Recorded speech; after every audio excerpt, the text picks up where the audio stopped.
Je suis heureuse de présenter aujourd'hui nos collections de couteaux sabatier. Ces couteaux, c'est la gamme hédoniste, c'est notre dernière gamme créée. C'est un produit qui est entièrement forgé, chose qu'on voit plus beaucoup aujourd'hui.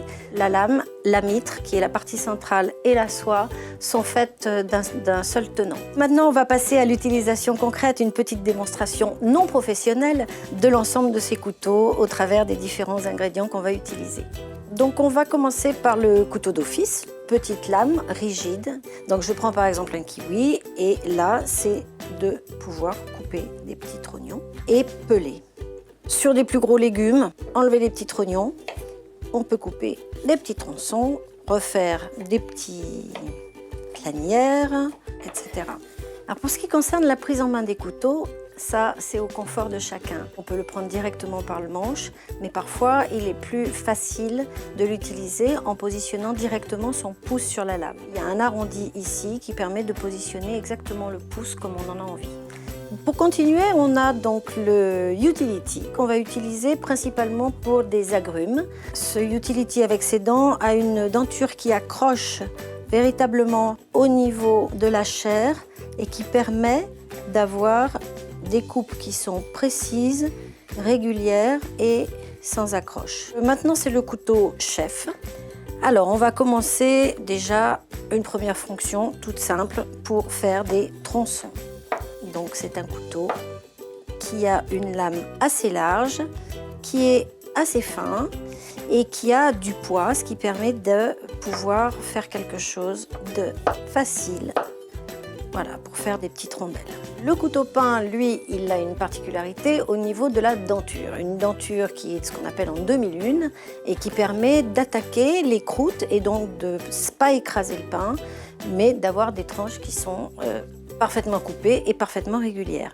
Donc le santoku, qui a une lame très fine, des alvéoles au niveau de la lame.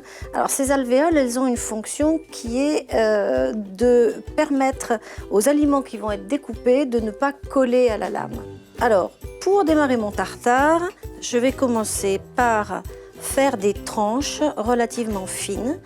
Ensuite, je fais mes petites lanières et je vais recouper donc dans l'autre sens. Il faut vraiment pouvoir couper quelque chose de net, franc et relativement petit pour qu'après ce soit agréable en bouche. Alors, on va passer donc au filet de sole. Le filet de sole qui a une lame étroite, extrêmement fine et sa particularité, c'est d'avoir une lame surtout extrêmement souple. L'usage de ce couteau, c'est déjà d'enlever les peaux ou de lever les filets sur des poissons entiers. Par exemple, ici, un pavé de saumon, vous pouvez facilement enlever la peau.